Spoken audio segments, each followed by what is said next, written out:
Coming in at number 5, Lock and Key.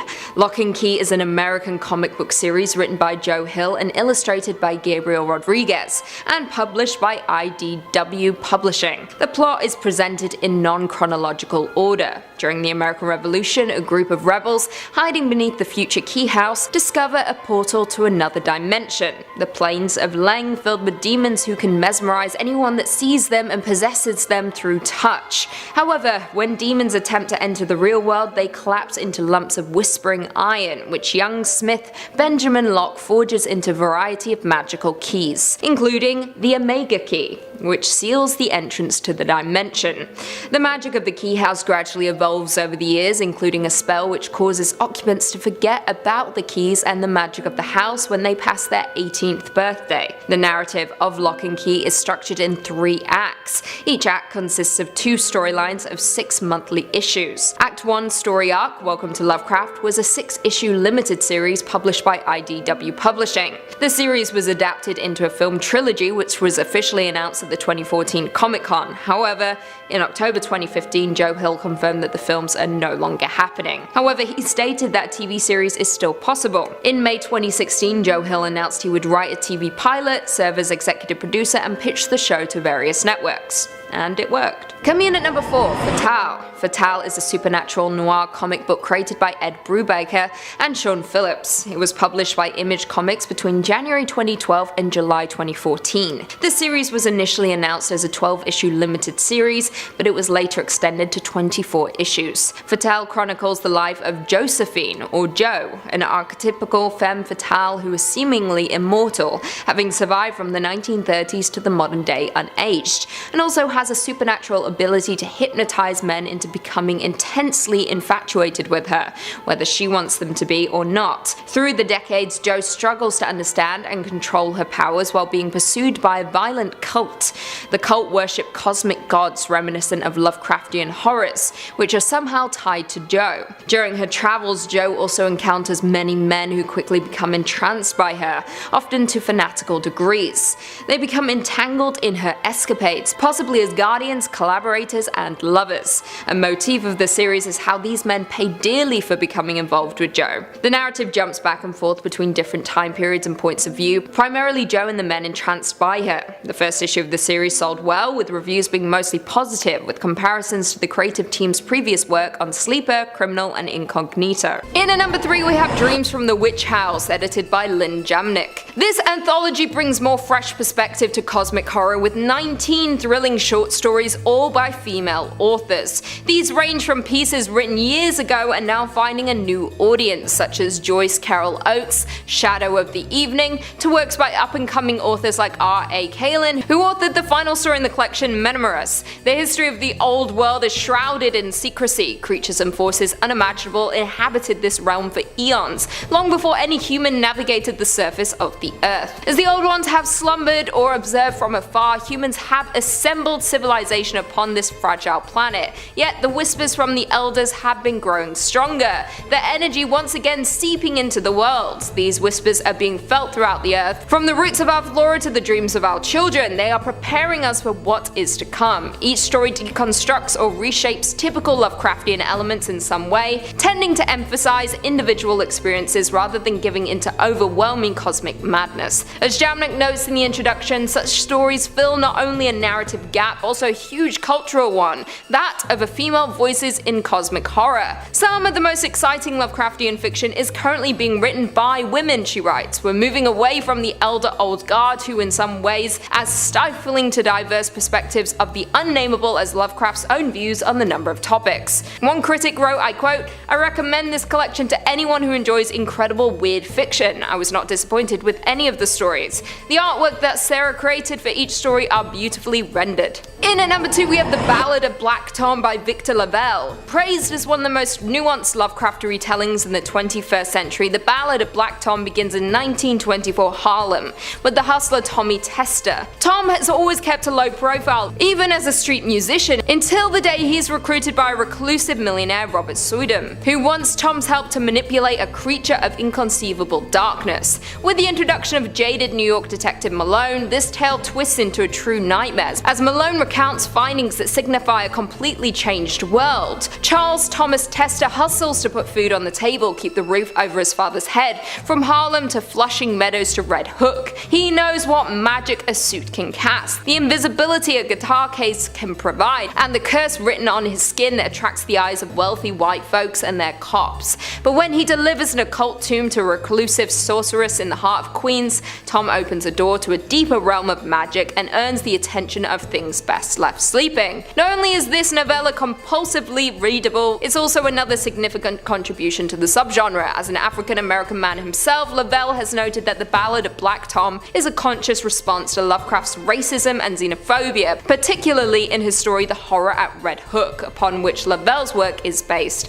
And indeed, by mirroring these prejudices in his book setting, which again is 1920s New York, Lavelle has created a brilliantly commentative and deeply resonant modern work that any reader can enjoy. The Ballad of Black Tom succeeds in being a compelling story that offers a new perspective and take on Lovecraft. Lavelle could put this spin on all Lovecraft's work and they should be a success. Despite a few serious moments, this is an entertaining read. And finally, in at number 1, we have Agents of Dreamland by Caitlin R. Kiernan. We'll wrap things up with an exceptional piece of cosmic horror by another female author, Caitlin Kiernan. In her novel Agents of Dreamland, a government agent called the Signalman attempts to gather information about an exclusive cult who call themselves the Children of the Next Level. The cult members consume strange fungi to physically elevate themselves, but as the Signalman finds out too late, these are no mere magic mushrooms, but biology warping weapons from another world. With plentiful body horror and a deeply disconcerting narrative style, this book is all of the best parts of Alia Whitley's The Beauty and Vonnegut's Slaughterhouse-Five, neatly paying tribute to classic science fiction in the same breath as Lovecraftian horror. In a ranch house near the shore of the Salton Sea, a cult leader gathers up the weak and susceptible, the children of the next level, and offers them something to believe in and a chance for transcendence. The future is coming and they will help to usher it in. A day after the events at the ranch house which disturbed the single man so deeply that he and his government sought out help from other sources, Johns Hopkins Applied Physics Laboratory abruptly loses contact with NASA's interplanetary probe New Horizons. Something out beyond the orbit of Pluto has made contact. A woman floating outside of time looks to the future and the past for answers to what can save humanity. In at number 5, The Call of Cthulhu 2005. The Call of Cthulhu is a 2005 independent silent film adaptation of the H.P. Lovecraft short story of the same name. Directed by Andrew Lehman and distributed by the H.P. Lovecraft Historical Society, the film begins with a dying professor leaving his great-nephew a collection of documents pertaining to the Cthulhu cult. The nephew then begins to learn why the study of the cult fascinated his grandfather, and bit by bit he begins piecing together the dreaded implications of his grandfather's inquiries, and soon he takes on investigating the Cthulhu cult as a crusade of his own. As he pieces together the dreadful and disturbing reality of the situation, his own sanity begins to crumble. The Call of Cthulhu is the first film adaptation of the famous story and uses mythoscope, a blend of vintage and modern filming techniques intended to produce the look of a 1920s era film. As of right now, the movie holds a 100% approval rating on Rotten Tomatoes, with Dennis Schwartz calling it a haunting labor of love tribute. Running only 47 minutes long, The Call of Cthulhu doesn't need an excessive runtime to be effective, with it garnering a slew of awards including Best Feature at Erie Horror Film Festival and View's Audience Favorites winner. Coming in at number 4, we have The Mist 2007. The Mist, also known as Stephen King's The Mist, is a 2007 science fiction horror film based on the 1980 novella The Mist by Stephen King. The film was directed by Frank Darabont and follows David and his son, who become trapped in a supermarket along with some other townsfolk when suddenly a mist engulfs the entire city, bringing along bloodthirsty creatures that devour anyone in their path. Now, aside from some questionable acting and terrible special effects, which I have learned is due to the fact that the movie was intended to be in black and white, making the special effects look a little lackluster in color, this movie is genuinely terrifying. It keeps you on the edge of your seat, with the residents of a small town being trapped in a supermarket in an attempt to keep themselves safe from the monsters lurking outside. However, there may in fact be some monsters inside as well. The movie is as psychologically draining as it is emotionally draining, with it having a gut punch of an ending. For those who have watched the movie, you will know what I'm talking about. The director revised the ending of the film to be darker than the novel's ending, a change to which King was amenable. Although it's a monster movie, the central theme explores what ordinary people will be driven to do under extraordinary circumstances, with the ending showcasing that to all of us. As of right now, The Mist holds a 72% approval rating, with the general consensus reading, Frank Darabont's impressive camera work and politically incisive script make The Mist a truly frightening experience. Coming in at number 3, we've got Cthulhu. Jesus! You have to watch out for deer. It's okay, we can keep going. I don't think that was a deer. Now, if you want to head in the total opposite direction of movies that are called one thing but are actually just Shadow over Innsmouth, take a look at Cthulhu. Instead of being gory and crazy and full of monsters like Dagon, Cthulhu decides to take a much more meditative approach to Lovecraft. In fact, it was so meditative that many Lovecraft fans outright denounced the movie for not being weird or scary enough. Over time though, it has developed a following of devoted fans. When you think of Lovecraft or of cosmic horror in general, you don't often associate them with extremely personal drama led by a gay protagonist, but Cthulhu is just that. After years away from the small town he grew up in, history professor Russ comes home to execute his late mother's estate. Doing so brings him back into contact with his father, who leads a new age cult in the town. Esoteric Order of Dagon, anyone? At first, the movie focuses almost exclusively on the horrors of being gay and returning to your backwater hometown. Russ's father doesn't accept him, other people in the town see him as a freak, and childhood memories, good and bad, come flooding back. As Russ's personal drama heightens, so does the cosmic horror. He learns all sorts of creepy things from the locals. There's a sacrificial cudgel that appears from a dream, a woman's brother is kidnapped by the cult, Russ's asylum-bound aunt tells him of a secret message hidden in his house. This leads to the horrifying discovery of sacrificial plans and the ultimate goal of the cult, to bring horrible creatures up from the sea to take over the world. The monstrous qualities are only made palpable during the last act, but for folks willing to delve a little deeper, you can find many elements of cosmic horror throughout the movie. It might look like a drama with some Lovecraft shoehorned in, but it really is very on theme. Being an outsider, not knowing what's going on, and slowly uncovering ancient horror are all here. They just don't look how you might expect them to. That's not a bad thing, but hardcore Lovecraft fans might not expect it. Coming in at number 2, we've got From Beyond.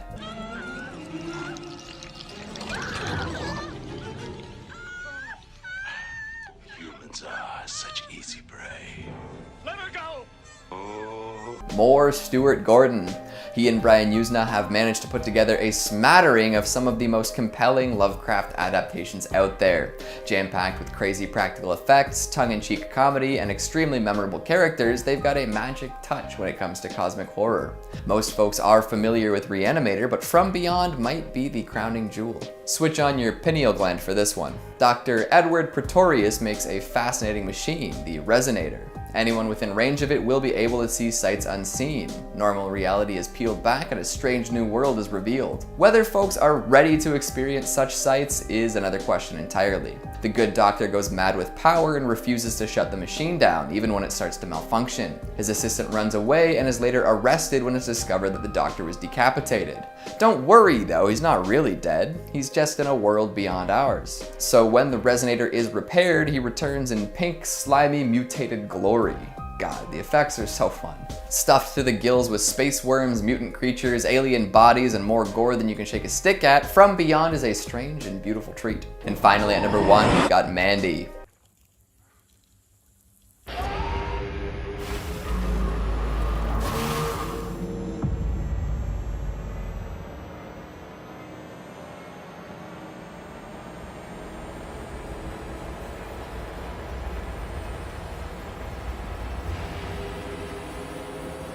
Speaking of the color pink, Mandy consistently blows minds. I might get into a fight for saying this, but Mandy is the superior Nick Cage cosmic horror. The color out of space is all well and good, but for a truly bizarre and thrilling experience, you've got to go with Panos Cosmatos. Where else are you gonna get an intro featuring Nick Cage working at a logging camp set to King Crimson? In what other movie will you see a charismatic cult leader deliver his manifesto to a beautiful woman he's stuffed with drugs only to be emasculated so bad he sets her on fire? Can you tell me another place where I can witness a screaming man chug a handle of vodka he pulled out of a secret bathroom compartment before collecting a crossbow, forging a battle axe, and fighting a bunch of LSD-riddled hellbikers? Can you?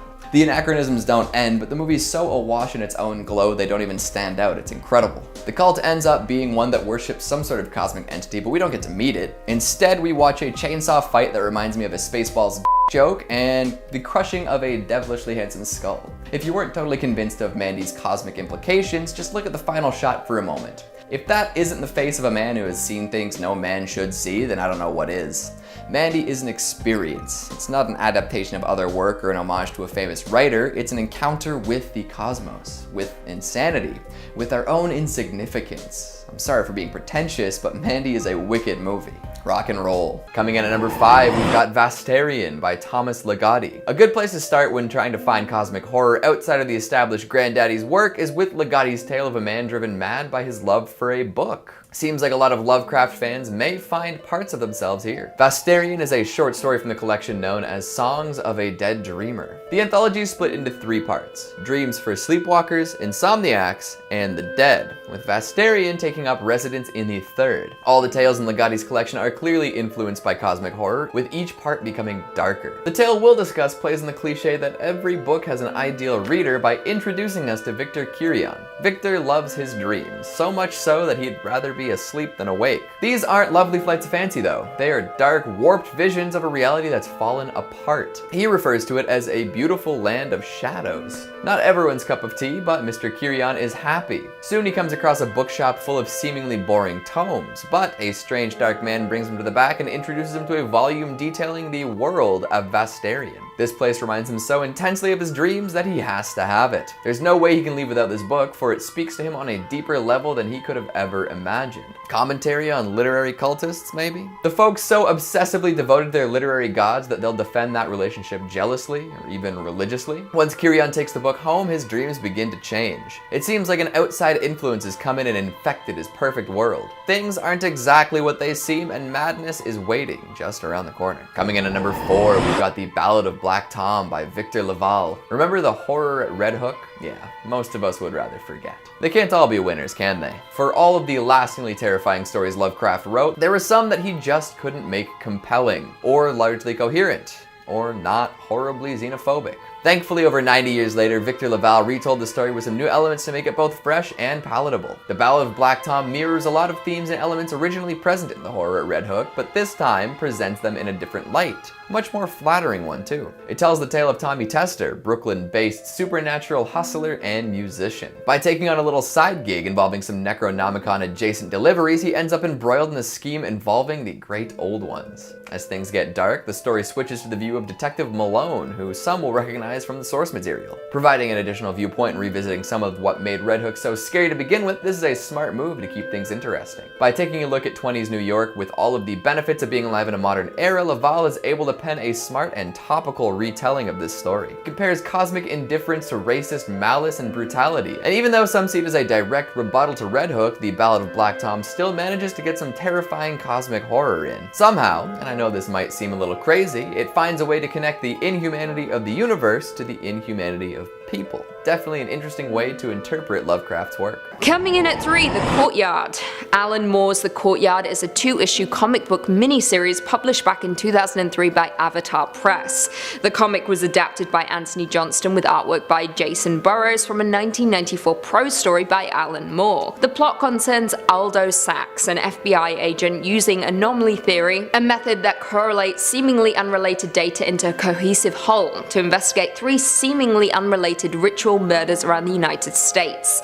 His investigation leads him to a nightclub in Red Hook, Brooklyn, where he hears of a psychoactive drug called Aklo, peddled by a mysterious veiled man named Johnny Carcosa. Sachs sets up a meet with Carcosa at the dealer's apartment building, where he is given a hallucinogenic white powder as a prelude to the Alco. Carcosa speaks an unknown language to Sachs, who experiences visions of spectral planes and hideous primordial creatures, while understanding the truth that Aklo is not a drug, but the language George Carcosa spoke to him. The visions given to him by Acklow drive Sachs to murder his neighbor using the same modus operandi as the killers he was investigating. The original 1994 prose story first appeared in an anthology, The Starry Wisdom, a tribute to H.P. Lovecraft. The comic book adaptation was planned to appear in Alan Moore's Yuggoth Cultures and Other Growths, but it was published as a limited series by Avatar in January and February 2003. Coming in at number 2, Neonomicon. Neonomicon is a 4-issue comic book limited series written by Alan Moore again and illustrated by Jason Burrows, published by American company Avatar Press in 2010. The story is a sequel to Moore's The Courtyard and part of H.P. Lovecraft's Cthulhu mythos. Moore later continued the sequence with his comic Providence. The plot concerns FBI agents Lampert and Brez, who visit Aldo Sachs at a psychiatric hospital where he has been detained since committing 2 murders. They are investigating a copycat killer and want to question Sachs about his motives. Moore talked about the genesis of the project in an interview with Wired magazine. I quote, "It was just at the time when I finally parted company with DC Comics over something dreadful that happened around the Watchmen film.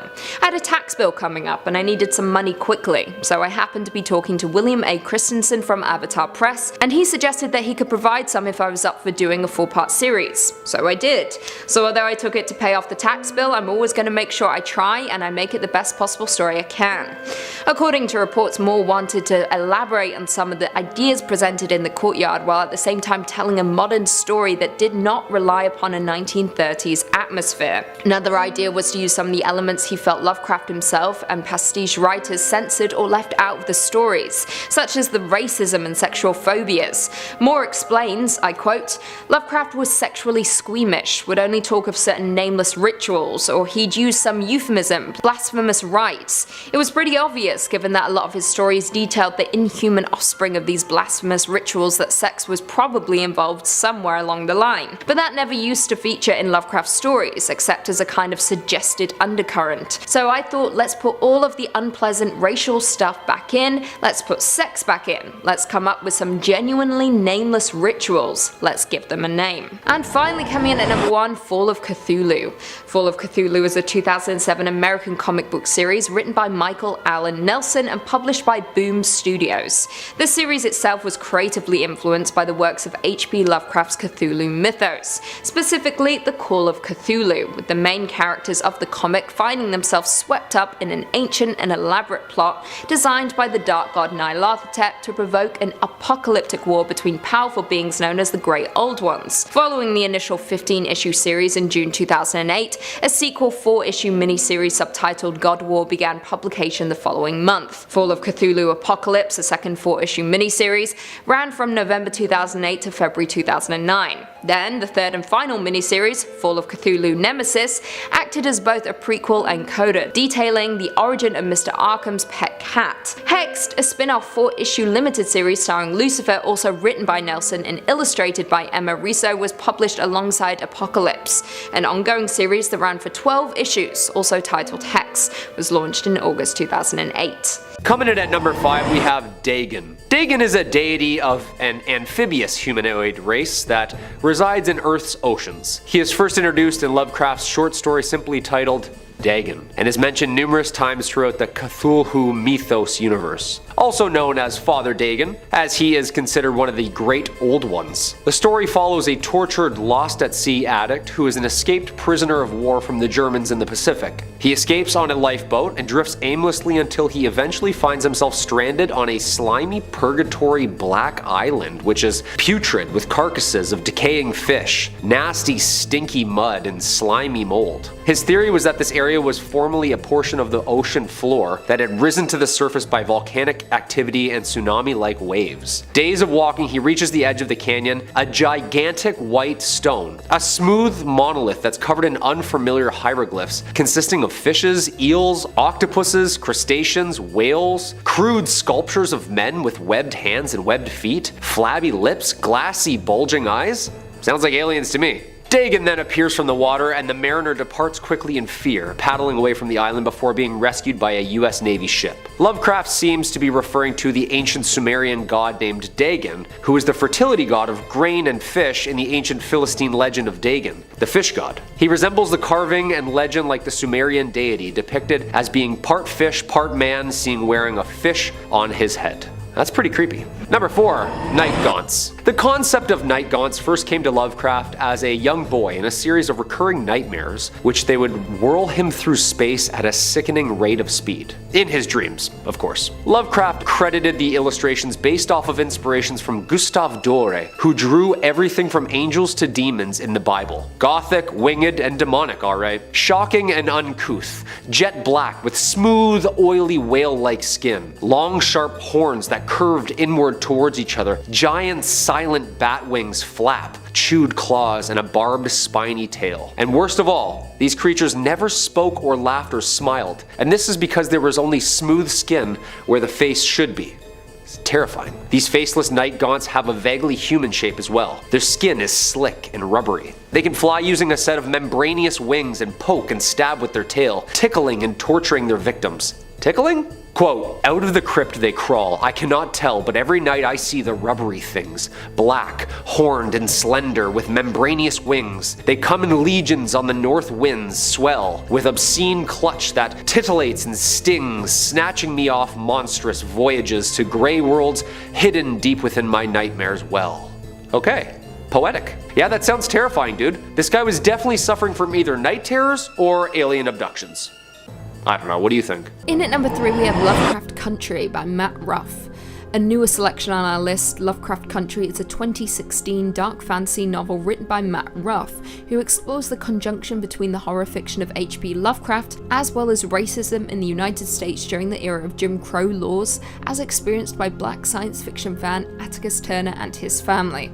Throughout Lovecraft Country, Atticus must navigate cosmic forces and basic civil rights while embarking on a journey to find his mysteriously missing father, employing the services of his uncle, who wrote a guide to safe travel for black people in the 1950s. On his journey, Atticus and co. encounter many large obstacles. However, it is the ending which is a real doozy, with a Get Out level plot twist. Honestly, this novel is worth a read, cosmic horror fan or not. Not to mention, in 2017, HBO announced that they were prepping an adaptation of the novel with Jordan Peele and J.J. Abrams as executive producers.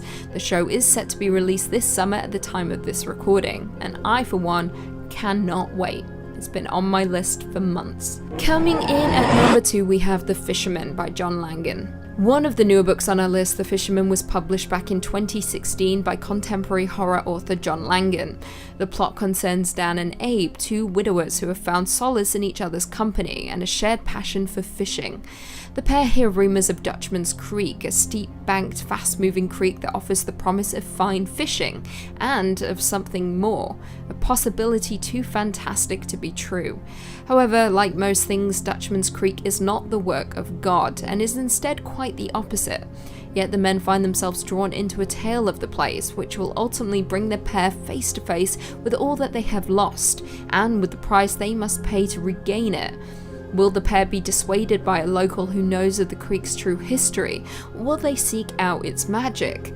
The novel is incredibly immersive and will have you biting your nails with each turn of the page. For fans of cosmic horror, this is a modern masterpiece and should be read by all lovers of the genre. The book is almost 2 stories under one title, with it being equally a story about loss and grief as it is a horror story that will keep you engaged and terrified from start to finish. And finally, coming in at number 1, we have At the Mountains of Madness by H.P. Lovecraft. At the Mountains of Madness is a science fiction novella written by the creator of cosmic horror, H.P. Lovecraft, back in 1931. The story itself details the events of a disastrous expedition to the Antarctic continent in September 1930, what was ultimately discovered there by a group of explorers led by the narrator Dr. William Dye of Miskatonic University. Over the course of the story, Dyer details a series of previously untold events in the hopes of deterring another group of explorers who wish to return to the continent. Throughout the story, we learn of lost cities, incomprehensibly weird creatures, oozing monsters, and of course insanity and pure horror. Now, one of those creatures so beautifully detailed in At the Mountains of Madness is Shoggoth. I quote, "Formless protoplasm able to mock and reflect all forms and organs and processes, viscous agglutinations of bubbling cells, rubbery 15-foot spheroids, infinitely plastic and ductile, slaves of suggestion, builders of cities, more and more sullen, more and more intelligent, more and more amphibious, more and more imitative. Great God, what madness made even those blasphemous old ones willing to use and carve such things?" Absolutely terrifying. And The Mountains of Madness has often been described as the perfect Lovecraftian tale, and one of the greatest cosmic horror books. The story even popularized ancient astronaut theories, as well as Antarctica's place in the ancient astronaut mythology. The story has, of course, been adapted numerous times since its initial publication, with director Guillermo del Toro even attempting to get a movie made based on the story. Fingers crossed. Coming in at number 5, we have Cthulhu's Reign by Daryl Schweitzer. Cthulhu's Reign is an anthology of original horror short stories edited by Daryl Schweitzer. The book collects 15 short stories by various authors with an introduction by the editor. They all share the Cthulhu mythos setting originated by H.P. Lovecraft, with the twist that the dreaded revival of the fearsome Great Old Ones who once ruled the earth have finally come back to take it back, taking the mythos from the realm of contemporary horror into that of apocalyptic and post-apocalyptic fiction. Some of the darkest hints in all of H.P. Lovecraft's Cthulhu mythos relate to what will happen after the Old Ones return and take over the earth. In the Dunwich horror, the semi-human half-breed Wilbur Whately speaks in his diary of traveling to non-human cities at the Earth's magnetic poles when the Earth is cleared off, and hints at his own promised transfiguration. Very few mythos stories have ever touched on this. What happens when the stars are right? The sunken city of R'lyeh rises from beneath the waves, and Cthulhu is unleashed upon the world for the last time. What happens when the other Old Ones, long since banished from our universe, break through and descend from the stars? What would the reign of Cthulhu be like on a totally transformed planet where mankind is no longer the master? It won't be simply the end of everything, it will be a time of new horrors and of utter strangeness. It will be a time when humans with a taint of unearthly blood in their ancestry may come into their own. It will be a time foreseen only by authors with the kind of finely honed imaginative visions as those included in Cthulhu's Reign. I don't want to reveal too much or give away any spoilers, but this is definitely one for the reading list. In at number 4, The Croning by Laird Barron. As one of the most prolific contributors to contemporary cosmic horror, Barron has not only written tons of short stories in the subgenre, but some full-length novels as well. The Croning tells the story of Donald Miller and his wife Michelle, who have been married for nearly half a century and traveled all over the world. In Michelle's relentless pursuit of odd anthropological findings, Don has always trailed her happily from what he can remember at least, but now, at the age of almost 80, he's starting to realize that something about Michelle isn't quite right. Now, all things must converge. Donald will discover the dark secrets along the edges, unearthing savage truths about his wife Michelle, their adult twins, and all he knows and trusts. For Donald is about to stumble on the secret of the Croning. Strange things exist on the periphery of our existence, haunting us from the darkness looming beyond our firelight. Black magic, weird cults, and worse things loom in the shadows. The children of Old Leech have been with us from time immemorial, and they love us. If you haven't read Laird Barron yet, I would recommend starting with short stories first to get acquainted with his peculiar style, but if you're looking to take that relationship to the next level, The Croning is what you need. Dropping in at number 3, we've got The Cipher by Cathyla. Ah, the 90s. Home to some of the best book covers of all time, bar none. Thankfully, it wasn't all just for show. There were some good stories between the covers. In her debut novel, Cathyla takes a weird hole in the basement of someone's apartment building and makes it an existentially terrifying, disease-ridden read. Originally titled The Fun Hole, I wonder why that was dropped, this book will take a look at a doomed couple. Nicholas and Dakota should not be together by any means. They're both full of venom and hatred, but something keeps them coming back. I guess it's the strange hole in the storage room that they're both unhealthily obsessed with. This is another thing that shouldn't be there. But the fact that it's unexplainable and somewhat explorable through the use of 90s video capture technology makes it impossible to ignore. It pulses and exudes an era of wrongness, and somehow this manages to be magnetic. Could be a commentary on both the characters and their life choices. I'm terrible for being drawn to horrid media? Nah. If the characters and subject matter don't disturb you, the prose will. The Cipher is written to make you upset at every turn. It reeks of disease and cancer. Odd sentence structure, hypnotic pacing, malignant terrors within the fun hole. This is a magnificent piece of otherworldly terror. Plus, Koja somehow managed to write this while taking care of her young child. Maybe that's what inspired the extreme darkness. Cruising in at number 2, we've got Blindsight by Peter Watts. Fans of hard sci-fi should have their ears perked up right now. Oh, and folks with an interest in nihilism too. Maybe people who like their fiction very, very technical as well. Has this piqued any interests? Perfect. Blindsight is a first contact story involving artificial intelligence, space vampires, and 9-legged spider things. Very cool. It opens with some choice phrases like, if we're not in pain, we're not alive, and you will die like a dog for no good reason. This gives you a pretty good idea of what direction the book is heading in. By addressing themes like identity and consciousness, Blindsight makes readers wonder if they're even anything at all. It's cosmic in a more universal sense. It doesn't necessarily anthropomorphize or idolize the uncaring forces of the universe. There are no great ones or outer gods here. Instead, the universe just sorta is. There's a spacecraft known as the Rorschach that seemingly communicates with the humans aboard the Theseus. Not exactly subtle names here, but they work. The Rorschach appears to be deliberately making attempts to correspond with the Theseus, but later on it's made clear that it may not actually know what it's saying. The beings on board, though, have abilities beyond the scope of humanity and operate on a level beyond our comprehension. They don't really care about us, and we couldn't possibly understand them. You see where this is going? While a lot of hard sci-fi can get overly technical and difficult to parse, Watts does a commendable job of making it accessible enough for folks who are entering from other literary spheres.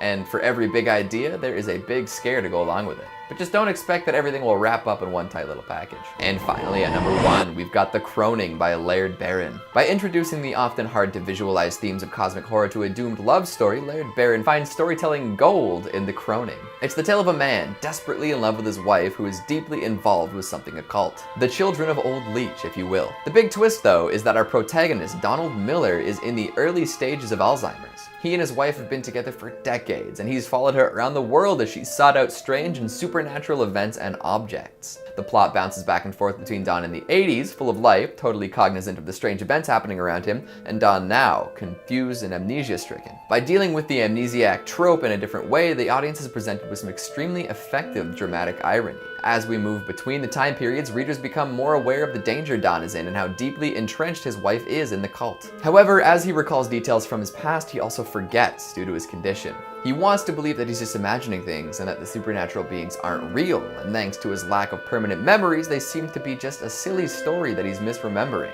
But the threat is real, and everyone but Don knows it. Creative in its execution, terrifying in its delivery, The Croning is a shining achievement in modern cosmic horror literature. In at number 5, we have The Call of Cthulhu and Other Weird Stories by H.P. Lovecraft. One of many Lovecraft stories on our list, The Call of Cthulhu and Other Weird Stories was released back in 1999 and contains the following works of Lovecraft: Dagon, The Statement of Randolph Carter, Facts Concerning the Late Arthur Jermyn and His Family, Cellophase, Nyarlathotep, The Picture in the House, The Outsider, Herbert West, Re-Animator, The House, The Rats in the Walls, The Festival, He, Cool Air, The Call of Cthulhu, The Color Out of Space, The Whisper in Darkness, The Shadow over Innsmouth, and The Haunter of the Dark. Yes, that's a lot. But for now, let's just focus on the title itself, The Call of Cthulhu. The Call of Cthulhu was written back in 1926 and follows narrator Francis Wayland Thurston as he unearths alarming information about the figure of Cthulhu, a titanic monster with tentacles and the wings of a dragon. Along the way, we learn of a cult dedicated to Cthulhu, chant for his inevitable return. As most will know, Cthulhu is one of Lovecraft's most infamous creations, so saying that, the story is definitely worth the read, as are the rest of the shorts included in the collection. What's better than one story? 18, that's right. Coming in at number 4, we have Shadows of Carcosa, Edgar Allan Poe, Bram Stoker, and more. Shadows of Carcosa is a collection of cosmic horror stories written by some of the greats, including H.P. Lovecraft, Edgar Allan Poe, Bram Stoker, Ambrose Bierce, and Henry James.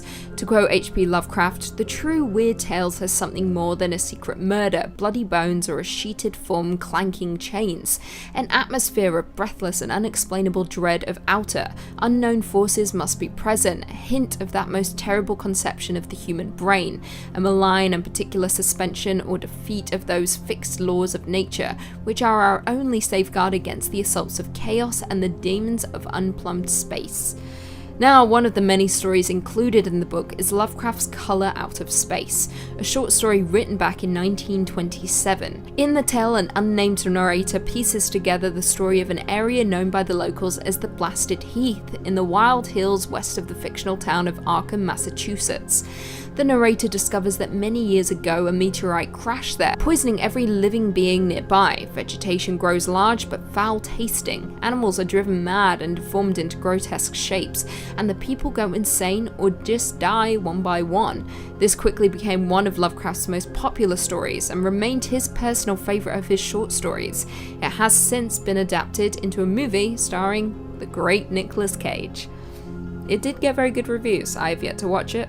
I know a lot of you have been on me about watching it, but don't worry, I'll get around to it. In at number 3, The Fisherman by John Langan. This novel is a blended mix of dark folklore, human frailties, and of course, cosmic horror. Taking place in upstate New York, it follows the story of two widowers who have found comfort in their shared enjoyment of fishing. After many weekends of fishing trips, they take a trip to Dutchman's Creek. The creek is known for being dangerous to fishermen, though nobody is sure why, as it has a reputation for taking the lives of fishermen who visit. What they find and hear on their way to the creek might just be the remedy for both their losses, as they meet someone who tells the horrifying tale of how the Dutchman Creek got its name. Though they find themselves in a deep and dark tale of long-buried secrets and a mysterious human-like man known as the Fisherman. This new dark and unknown realm they are pulled through will bring the two men face to face with what they have lost, and the price they will have to pay to regain it. The Fisherman has been compared to pure Lovecraftian horror at its finest, with some Americana mixed into it, filled with personal, quiet horror and dark despair. With the overarching theme of grief and the loss of a loved one,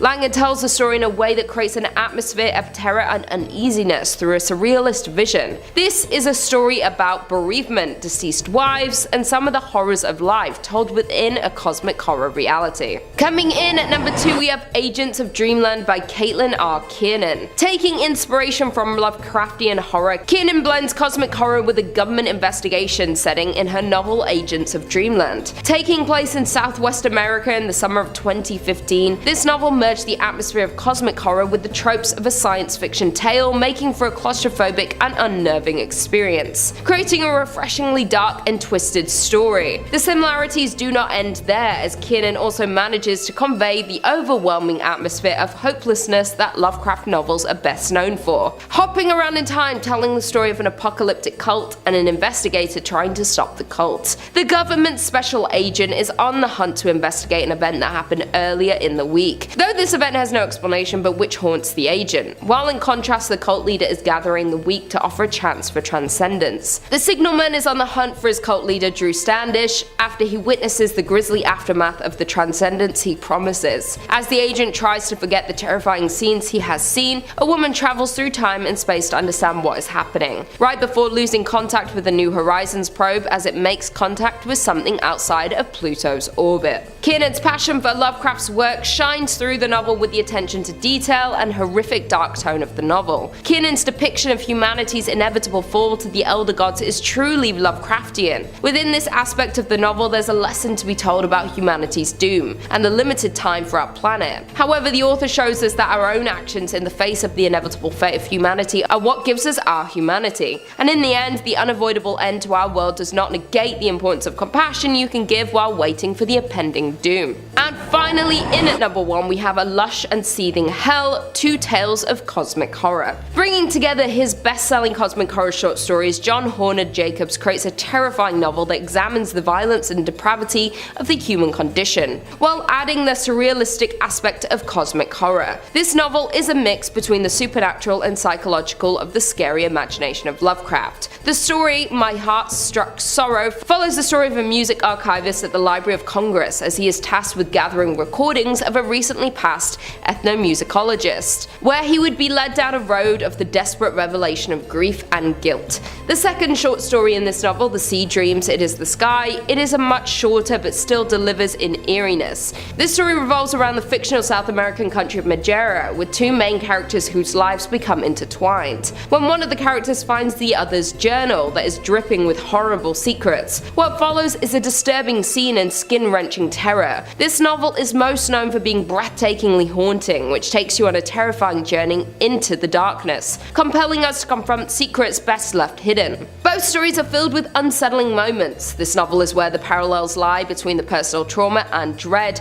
and what lies beyond the edge of reality. Jacob decodes what it means to truly understand how humanity can crumble within seconds, and the guilt of being liable for its deconstruction. This chilling duo of emotional stories will have you awake at night guessing what's real and what's fiction. In at number 5 we have Songs of a Dead Dreamer. Songs of a Dead Dreamer by Thomas Ligotti was written in 1986 and is a cosmic horror short story collection, housing 3 different sections for different types of dreams: dreams for sleepwalkers, dreams for insomniacs, and dreams for the dead. These short stories navigate through a lurid dreamscape in a bizarre and cosmic horror manner. Additionally, throughout the series you will find a recurring theme of puppets, dreams, clowns, and inescapable fate, leaving you with a disturbing sense of uneasiness and disillusion. As the book progresses, the cosmic creepiness escalates, and like most cosmic horror stories, this book blends reality, creating a gateway to a new dimension. This new dimension invites you into the unsettling darkness that is the book. Ligotti's raw and experimental work is a response to how little our world actually matters. Furthermore, it's a play on the fact that we as humans cannot help but be drawn to the dark and dangerous, being always one precipitous step away from our horrific and total demise. You can see this directly in the book, as on every new page the character receives life or a fate worse than death. Influenced by the strange terrors of Lovecraft, Ligotti shapes his path in the cosmic horror realm with his unique yet bizarre way of storytelling. Safe to say you might not want to read this book before bed. In at number 4 we have the Imago Sequence by Lead Baron. Written in 2007, the Imago Sequence is an ironic riff on the classic H.P. Lovecraft story. With 9 short stories, this book is a bizarre and sanity-blasting cosmic horror novel. Evil things happen to the character in Baron's stories, and these bad things often threaten the entire race and even the planet while at it. By being driven to face the cosmic horrors for work, these characters are driven to their own demise. The characters within this novel are on a journey to collide with the greater unknown and remain unaware until it's too late, tackling the broad concept of unavoidable fate. The world that Baron creates in these stories is filled with unknown predators and the corruption of his characters. In this realm, humans are merely nothing but food to the monsters that inhabit the land, touching on themes such as race, capitalism, fear, and masculinity. Read with caution to the sheer terrifyingly heavy unhinged novel that is the Imago Sequence. Baron's work is a sensory overload of complex stories and cosmic horror, and is definitely not for the faint-hearted. Number 3. Ran-Tegoth. From Lovecraft's The Horror in the Museum, Ran-Tegoth is the great old one of hibernation, immortality, and ruin. Ancient texts agree that when Ran-Tegoth awakens, the end of times shall be upon us. 3 million years ago, during the Pliocene epoch, it inhabited an era of Alaska before going into a hibernation-like trance. He was the last god to sleep and probably meant to be the first to wake. The god is shaped like an enormous insect, kind of like an aquatic arthropod with a barrel-shaped trunk with 6 appendages all ending in claw-like pincers. Subtle. He has a circular head covered with hair-like filaments or feelers, tentacle probes, and 3 small eyes. He weighs 20,000 pounds at 10 feet with legs more than 20 feet long. The story follows the relationship of Stephen Jones and George Rogers, the owner of a wax museum specializing in the grotesque and a weary guest. Jones mocks Rogers, then comes to suspect that he is demented and obsessed with these stories of rites and sacrifices to this nameless ancient god. Jones stays the night at the museum, where he's attacked by the host and then sacrificed to Ran-Tegoth, resulting in more statues within the museum. Terrifying. Ran-Tegoth influences human minds and compels them to perform increasingly violent sacrifices in front of him. Sometimes humans have been known to temporarily awake Ran-Tegoth from hibernation with certain chance, but always end up being devoured by the beast. Hey, we better pray that this LiDAR technology really doesn't get going. They eventually scan Antarctica and the Arctic under all that ice and snow? Who knows what we're gonna find sleeping down there. Number 2. Yig. The story of Yig begins long before this story was written. Yig, the father of serpents, is a semi-anthropomorphic great old one, that's a mouthful, who was worshipped as a god in Central America and the southern United States. From Guatemala to Oklahoma, Yig is seen as the ancestor of the almighty Quetzalcoatl and Kukulkan of the Aztecs in central Mexico. And now, the story.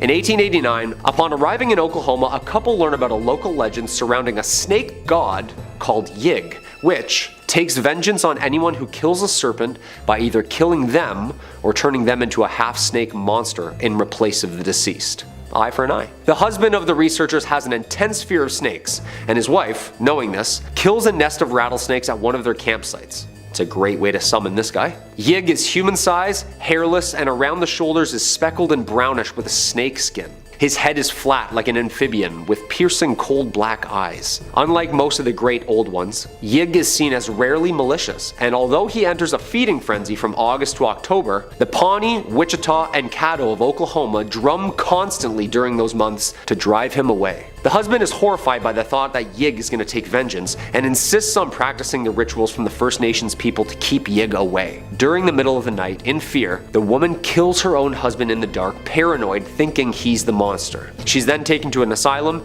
and dies there, but not before giving birth to 4 half-serpent hybrid creatures. Spooky! I was gonna say, this guy doesn't seem that bad. He's only malicious if you threaten or hurt his serpents. Kind of resembles Charizard a little bit. I mean, the Medusa children, very horrifying, but other than that, he's not a bad guy. And coming in at the number 1 spot, Cathyla. This number 1 spot goes to who I think is the most terrifying. Not only is she younger and stronger than the king of all kings of monsters, she's known as the Kraken, or the Secret One. She is the spawn offspring of Cthulhu and Idia. She's kind of like the biggest deal. She's the daughter of Cthulhu and is essential to his great plan for the entire universe, as should he somehow die, Cathyla will give birth to him once again while assuming her father's role as the Great One. As such, she is guarded by the Deep Ones below the ocean in what might be assumed to be the ancient city of Relay. She was first born from the star Zoth, but landed in Earth's oceans atop her father when they crashed here. Also called the Secret One because the cult tried to hide all information about the goddess, most famously by defacing the columns of Geth, as her legend was recorded steadily in Greek myths such as Skylla. Yeah, that's her. Her father, Cthulhu, is a cosmic entity first introduced in Lovecraft's short story in 1928. The Lovecraft mythos gives birth to this modern abysmal horror. Cathyla is the youngest of Cthulhu and his partner Idia, and therefore the most frightening. Cathyla is destined to give birth to the next great Cthulhu again, after he is destroyed in the near prophesized future. Project X was a secret and failed attempt to kill Cathyla with a subterranean atomic missile, but it was no match for this gigantic red-bodied, 6-eyed octopus with wings. Yeah, she's able to alter her body proportions at will, such as enlarging her wings to fly or even swim. She has 8 arms like any octopus, so not only is she impenetrable from any of Earth's deterrents, she has the ability to camouflage anywhere. See what I mean? She's literally the scariest. Coming in at number 5, we've got Call Girl of Cthulhu. I don't bite unless you're into that stuff. She doesn't have any STDs. Doesn't matter what she does for money. There's something special about her. Why not start it off with a legendary title? Every morning I wake up angry that I didn't personally come up with this joke first. And it's not like the title is just a joke, they made a whole movie about it. You can go, Chris LaMartina. Alright, so we're all familiar with the Call of Cthulhu, yeah? Man finds his great uncle's notes outlining the discovery of a strange cult, followed by a thrilling voyage into the sunken city. Hell, they even meet Cthulhu in that story, but it was written about a century ago. Its age shows, and of course, the story is filled with dusty libraries and lengthy manuscripts. Where's the gore? Where's the sex appeal? At least that's what it seems the folks behind Call Girl of Cthulhu were thinking. The movie focuses on Carter Wilcox, an artist who just can't seem to get laid. He's tried everything, but his V card remains unstamped. Desperate, he goes to his roommate for advice. She tells him that if he's so committed to losing it, he should just go and pay for it. So off he goes, looking for a call girl to lift this sexual weight off his shoulders. But instead of knocking boots, they just hang out. He paints a picture of her and notices that she's got a very unique birthmark on her butt. It's kind of octopus shaped. You starting to see where this is going? Turns out the girl he accidentally fell for is the chosen one, meaning that she's gonna give birth to the spawn of Cthulhu. The cult arrives and things get real messy. Part body horror practical effects showcase, part raunchy sex comedy, part Lovecraft fan film, Call Girl of Cthulhu ticks all sorts of insane boxes. Definitely not what most folks expect from a cosmic horror flick, but we'll take it. Coming in at number 4, we've got Dagon. I'll kill you all, I'll burn this fucking down to the ground! We had different mothers, but the same father.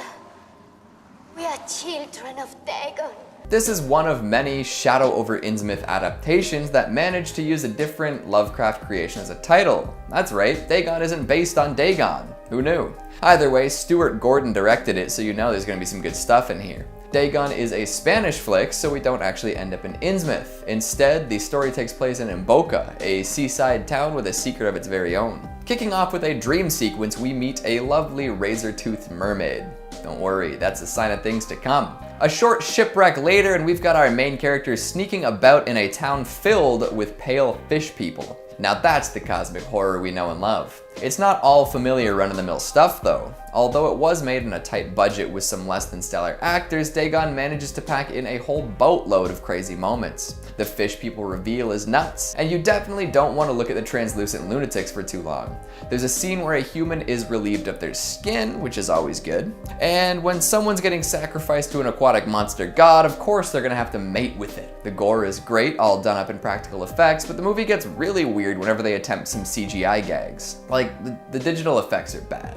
They're real bad. I think I've seen better digital effects in episodes of Doctor Who, which really isn't setting the bar too high. Dagon is solid, but the bouncing back and forth between effect styles can feel pretty disorienting. So if you're down to deal with it, I'd go for it. It's a pretty classic Lovecraft adaptation with some peculiarities. Coming in at number 3, Re-Animator 1985. Re-Animator is a 1985 horror comedy film loosely based on the 1922 H.P. Lovecraft serial novelette Herbert West Re-Animator. Directed by Stuart Gordon, the film stars Jeffrey Combs as Herbert West, a medical student who has invented a reagent which can reanimate deceased bodies. He and his classmate Dan Kane begin to test the serum on dead human bodies and conflict with Dr. Carl Hill, who is infatuated with Kane's fiancée and wants to claim the invention as his own. Now, Re-Animator isn't simply a zombie movie like its description makes it out to be, but it is also a tale of morality, the horrors of science, as well as how far we are willing to go to cure death. When the movie was first released on videotape, 2 versions were available, the unrated theatrical cut and an edited R-rated version. For those video stores whose rental policies would not allow them to rent unrated films that would be considered films with an MPAA rating of X. The film received hugely positive reviews by critics and viewers alike, with Roger Ebert giving the film 3 out of 4 stars and stating, "I walked out somewhat surprised and reinvigorated, if not reanimated, by a movie that had the audience emitting taxi whistles and wild goat cries." Re-Animator was followed by Bride of Re-Animator in 1990 and then Beyond Re-Animator in 2003. In at number 2 we have The Void 2016. The Void is a 2016 Canadian supernatural horror film written and directed by Stephen Kostansky and Jeremy Gillespie, with the plot following a small group of people who become trapped in a hospital by a gathering of hooded cultists and by grotesque creatures. Part Hellraiser and part The Thing, The Void is a horror movie which will most definitely leave you untrusting of hospitals. From nurses skinning themselves to tentacled monsters and cultists in white hoods, there is a lot happening in The Void that will send shivers down any seasoned horror lover's back. Not to mention, it is overly bloody and incredibly weird, and like all cosmic horror movies, it successfully messes with your psyche, making you question everything you're seeing on screen. As of right now, The Void holds a 78% approval rating, with the general consensus reading, "The Void offers a nostalgic rush for fans of low-budget 1980s horror, and legitimate thrills for hardcore genre enthusiasts of all ages." And finally, coming in at number 1, we have In the Mouth of Madness 1994. In the Mouth of Madness is a 1994 horror film directed by John Carpenter and starring Sam Neill, Julie Carmen, and Charlton Heston. Informally, the movie is the 3rd installment in Carpenter's Apocalypse trilogy, preceded by The Thing and Prince of Darkness. When horror horror novelist Sutter Kane goes missing, insurance investigator John Trent scrutinizes the claim made by his publisher, Jackson Harglow, and endeavors to retrieve a yet-to-be-released manuscript and ascertain the writer's whereabouts. Accompanied by the novelist's editor Linda Stiles and disturbed by nightmares from reading Kane's other novels, Trent makes an eerie nighttime trek to a supernatural town in New Hampshire. In the Mouth of Madness is the closest cinema has come to capturing the existential dread that H.P. Lovecraft built in his stories. The film itself pays homage to the work of Lovecraft with many references to his stories and themes. The title itself is also a play on his novella At the Mountains of Madness, with insanity playing a huge role in the film as it does in the book. Like the works of Lovecraft, In the Mouth of Madness will toy with your sanity, being filled to the brim with monsters, disturbing imagery, and plenty of twists and turns to satisfy any cosmic horror fan. In the Mouth of Madness currently holds a 59% approval rating, with the general consensus reading, if it fails to make the most of its intriguing premise, In the Mouth of Madness remains a decent enough diversion for horror fans and John Carpenter completists.